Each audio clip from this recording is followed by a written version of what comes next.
La autodeterminación de los pueblos, el derecho que existe en papel y en la realidad. Casi todos los países del mundo firmaron el mismo derecho. Sin embargo, pueblos con diferentes circunstancias, casi idénticas, pueden recibir resultados bastante diferentes. De esto, el derecho que casi todos firmaron. La autodeterminación de los pueblos no es un principio marginal del derecho internacional. Está en el artículo 1 de la Carta de las Naciones Unidas y está con el mismo texto en el primer artículo de 2 tratados de derechos humanos que han sido ratificados a lo largo del planeta: el Pacto de los Derechos Civiles y Políticos y el Pacto de los Derechos Económicos, Sociales y Culturales. Prácticamente todos los países del planeta firmaron en algún momento el compromiso de que todos los pueblos tienen derecho a determinar libremente su condición política. Sin embargo, se observa cómo se aplica ese derecho en la práctica. Caso por caso, década tras década, aparece un patrón que resulta difícil de ignorar. Pueblos con circunstancias notablemente parecidas reciben resultados completamente opuestos. La diferencia rara vez se explica por el derecho en sí mismo. Este episodio no busca decirte que el conflicto territorial específico tiene razón o no, sino más bien el documentar, verificar o bien ver cómo podría funcionar realmente un sistema que decide qué pueblos consiguen ejercer ese derecho y cuáles quedan esperando. ¿Qué es exactamente la ley internacional? La cláusula que en la práctica termina pensando más que el derecho mismo, un caso real con dos pueblos y un mismo marco legal, pero resultados opuestos. ¿Por qué ocurre esto? Y para no dejarte solo un lado de la historia, este argumento más serio de quienes defienden el sistema, con todos sus defectos, funciona como debería.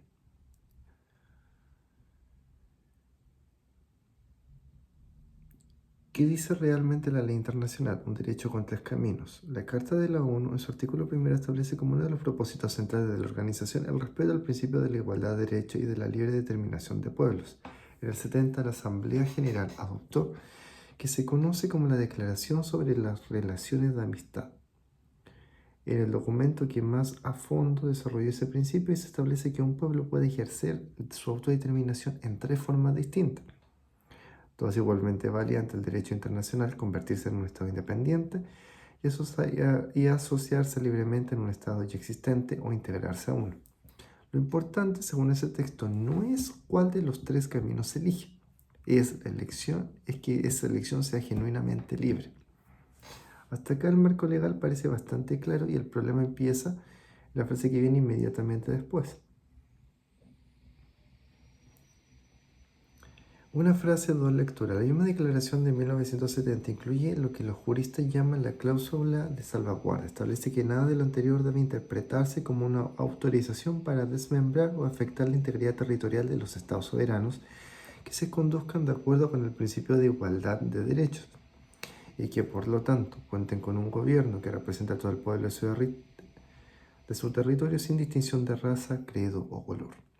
Esta frase se puede leer de maneras completamente diferentes y ahí es donde empieza el problema real. Una lectura dice la protección a la integridad territorial en un Estado condicional. Si ese Estado no tiene los hechos, un gobierno que represente genuinamente a todo su pueblo, la protección no aplica del todo y ahí es donde podría abrirse la puerta a lo que algunos juristas llaman secesión remedial.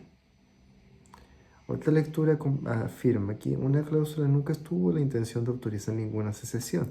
Solo buscaba dejar en claro que el derecho de la autodeterminación no era una herramienta para desestabilizar a los países ya formados. La propia comunidad de juristas internacionales sigue hoy sin resolver ese debate de manera definitiva. Y esa ambigüedad, sin querer, terminó dejando la decisión real, no la legal, sino la que realmente importa en algo que no es un tribunal ni un texto, ni la voluntad política de cada Estado, caso por caso, de reconocer o no reconocer a un nuevo país. En el 2008, Kosovo declaró su independencia de Serbia, después de la intervención militar de la OTAN en el 99 y casi una década de administración de las Naciones Unidas en su territorio. Hoy, unos 110 países miembros de la ONU, incluida la gran mayoría de potencia occidental, reconocen a Kosovo como un Estado independiente. En el 91, Somalilandia declaró su independencia de Somalia, después de años de represión bajo la dictadura de Siad Barre. A diferencia de Kosovo, reconstruyó sus instituciones sin ninguna intervención militar externa. A través de procesos propios de reconciliación entre clanes, desde entonces obtuvo elecciones y transiciones de poder pacíficas durante más de 3 décadas, algo que muchos países de la región no lograron en ese mismo periodo. Sin embargo, durante 34 años casi ningún país miembro de la ONU reconoció formalmente a Somalilandia como Estado independiente. Recién en diciembre del 2005, Israel se convirtió en el primer país en hacerlo de manera oficial. Un hecho reciente que por sí solo no cambia la posición del resto de la comunidad internacional. Si se comparan ambos casos usando los criterios clásicos que el derecho internacional utiliza para definir qué es un Estado: territorio definido, posición estable, gobierno efectivo y capacidad de establecer relaciones con otro Estado, buena parte de los especialistas coinciden en que Somalilandia los cumple al menos tan sólido como Kosovo y algunos aspectos de gobernabilidad interna de forma más consistente. La diferencia entre 110 reconocimientos y prácticamente uno entonces no se explica por el derecho internacional en sí, se explica por otra cosa.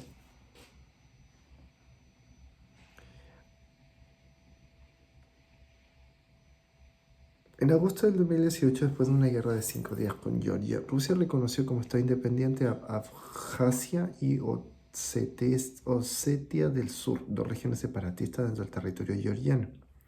Apenas un puñado de países siguió ese reconocimiento: Nicaragua, Venezuela, Nauru y más tarde Siria. Prácticamente ningún país occidental lo aceptó y la OTAN condenó la decisión de inmediato. Un funcionario ruso en ese mismo momento dijo algo que resume perfectamente la lógica de todo este video. Si a los países de la OTAN no les gusta el reconocimiento de Abjasia y Osetia del Sur, quizás deberían reconsiderar su propio reconocimiento de Kosovo. El paralelismo no se lo inventó ningún analista externo, lo señaló el propio gobierno ruso como argumento. Sin embargo, ese mismo gobierno ruso responde de manera completamente distinta cuando reclamó su independencia dentro de su propia frontera. En el 91, Chechenia declaró independencia de Rusia. La respuesta no fue el reconocimiento, fueron 2 guerras, entre el 94 y el 2009, con decenas de miles de muertos de civiles, que terminaron aplastando por completo el movimiento independentista chechenio. Ningún país miembro de la ONU, ni siquiera los más críticos de Rusia, reconocieron jamás la independencia de Chechenia. El mismo gobierno que en 2008 llamó necesidad humanitaria ineludible a reconocer la secesión de un territorio ajeno, llamó terrorismo y separatismo, y a un reclamo casi idéntico dentro de su propio territorio apenas unas décadas antes. La variable que decidió la diferencia no fueron los méritos legales de cada caso, fue si esa secesión debilitaba a un país rival o si debilitaba al propio. Ese es exactamente el mismo mecanismo del segmento anterior, aplicado por el bloque geopolítico opuesto. No es una crítica a un solo lado del mundo. Es un patrón que casi cualquier potencia con capacidad de reconocer o negar estados termina aplicando, sin importar su ideología ni su ubicación en el mapa.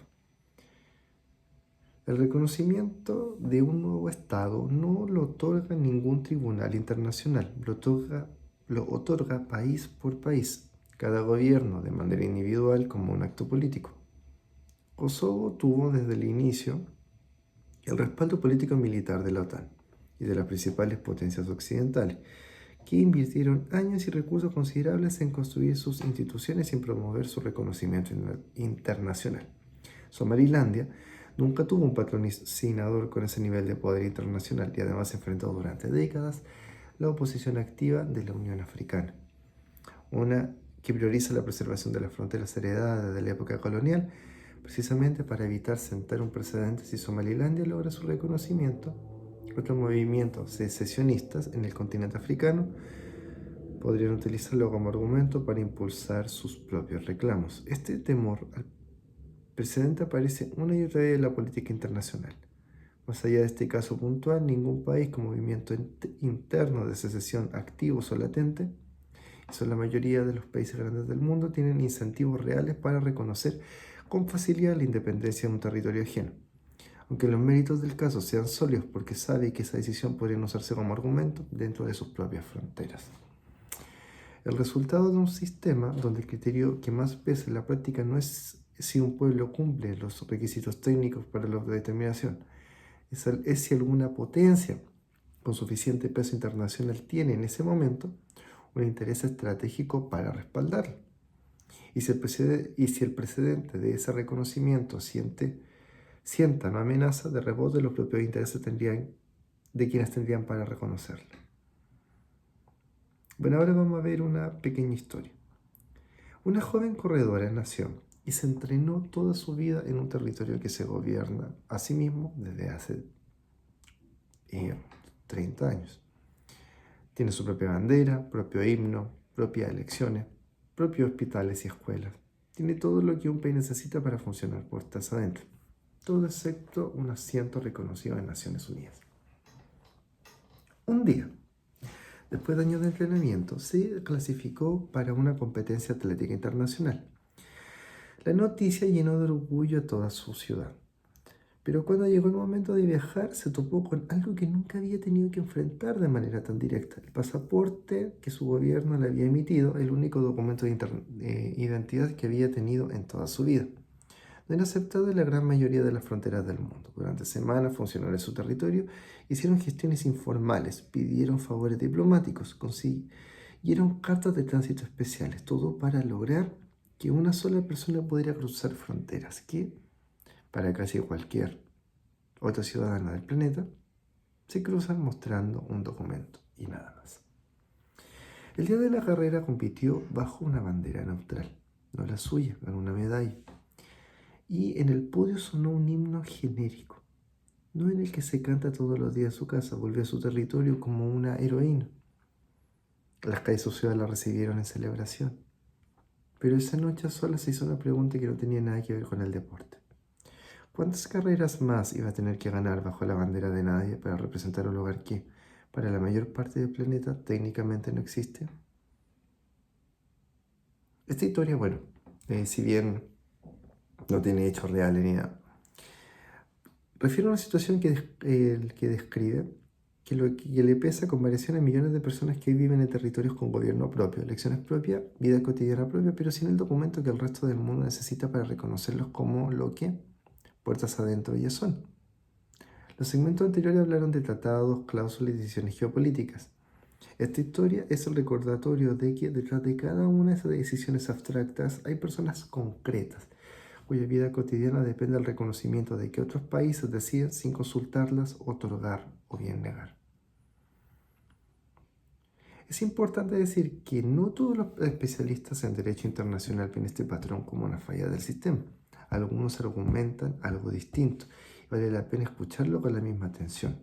El argumento central es la autodeterminación y la integridad territorial no son un principio, y su corrupción son dos principios legítimos que genuinamente compiten entre sí.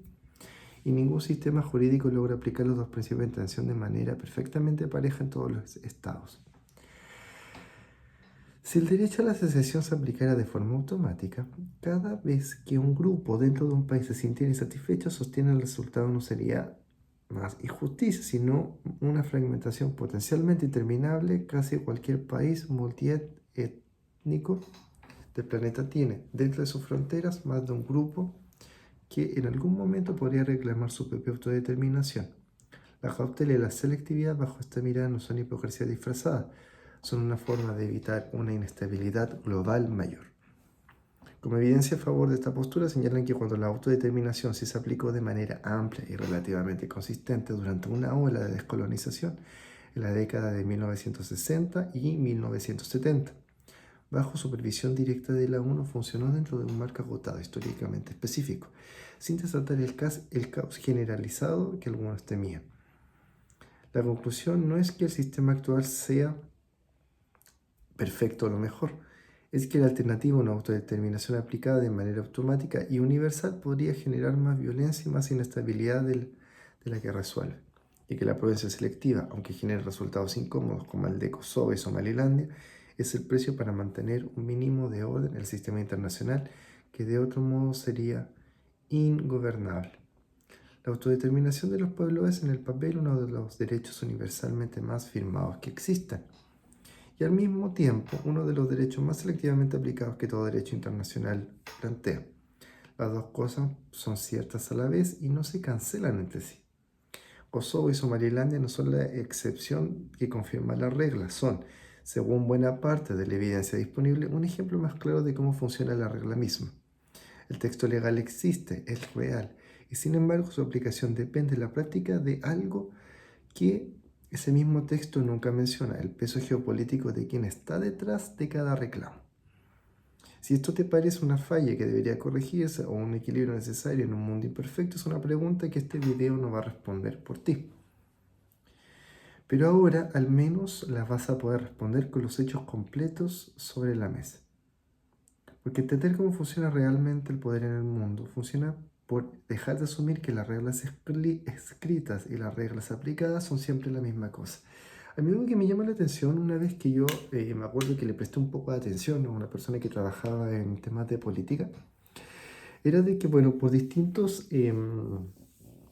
como grupos, ¿qué le llaman? No sé, hay unos son de color azul, otros son de color tornasol y otros se definen color piedra, ¿no? Ya por darle una manera. Y ellos internacionalmente se comunican entre sí. Al mismo tiempo de que cuando también se habla de esto de la geopolítica, que habla de esto del posicionamiento, donde favorece determinada relación entre un Estado y otro, y son negociaciones que también potencian otros tipos de intereses. De alguna forma, si hubiera tanta autodeterminación de los pueblos, no debería ser tan relevante en teoría la geopolítica. Porque si un pueblo se autodetermina, se relaciona en función de lo que sucede internamente. Pero igual hay una correlación y hay una injerencia en los tratados y las relaciones internacionales respecto a la tendencia entre uno y otro. Se habla de que no hay como mayor intervencionismo o participación, pero los medios no necesariamente son objetivos. Se refiere a que hay como un cierto como respeto, consideración de la soberanía de un lugar respecto a otro, pero igual existen redes que van más allá de una frontera, que van interfiriendo respecto a la estabilidad de un estado en relación a otro. Por ende, ¿cómo uno puede lograr establecer que efectivamente existe una autodeterminación de los pueblos? Porque te respalda una potencia en la ONU, porque te conviertes en potencia, porque tienes un peso político en decisiones internacionales, porque tiene mayor preponderancia en los medios, porque supuestamente hay una transparencia interna. Porque, por ejemplo, cuando se da una elección en un país, lo primero, por ejemplo, si uno habla quizás de un caso de, no sé, el primero que se me viene a la mente, como en el caso del comunismo, cuando hay un país que tiene como alguna tendencia a este estilo, concretamente se van comunicando con el partido central de tal lugar y se van refiriendo a distintos lugares. En relación al tema de lo que es quizás de una índole más, no de esa, más económica, no sé, de que ni siquiera es económica, como que tendría como, que le llaman como más liberal, creo que esa es la forma, no sé. Y también constantemente se van emitiendo saludos, se visitan mutuamente, en donde si hubiera alguna autodeterminación como tal, ¿cómo no es posible el mantener una originalidad en una diferencia para hacer un trabajo que supuestamente va en función de la propia gente que a ti te valida y te respalda y te sustenta, pero sí o sí se tiene que ver como una congregación, como un grupito de no sé cuánto, como una secta de tal tipo, en donde qué tanta posibilidad tiene al final una organización o un país como tal de tomar decisiones de forma independiente y autónoma. Y en teoría emiten tantas decisiones de forma independiente y autónoma con esto que existe de lo que es el orden mundial. Este control de los medios o influencia de los medios de comunicación, esta filtración que hay constantemente de información. En verdad, uno puede decir, no, hoy estamos en un momento donde cada quien Y cada grupo, en función de la conciencia que tiene, puede lograr el desarrollarse autónomamente.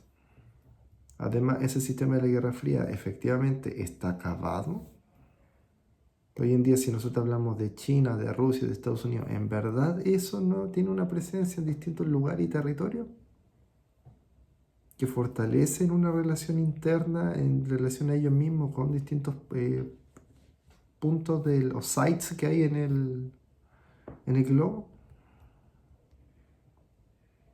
Entonces la autodeterminación es algo del papel, es algo de un eufemismo, es una palabra que suena simpático, es algo que en verdad sirve y es efectivo, es algo que se ocupa de tantas cosas más para dilatar conversación y disfrazar como a otro tipo de actividades que igual se van a hacer de todas maneras y después van a crear otra palabra. ¿Qué dirías tú?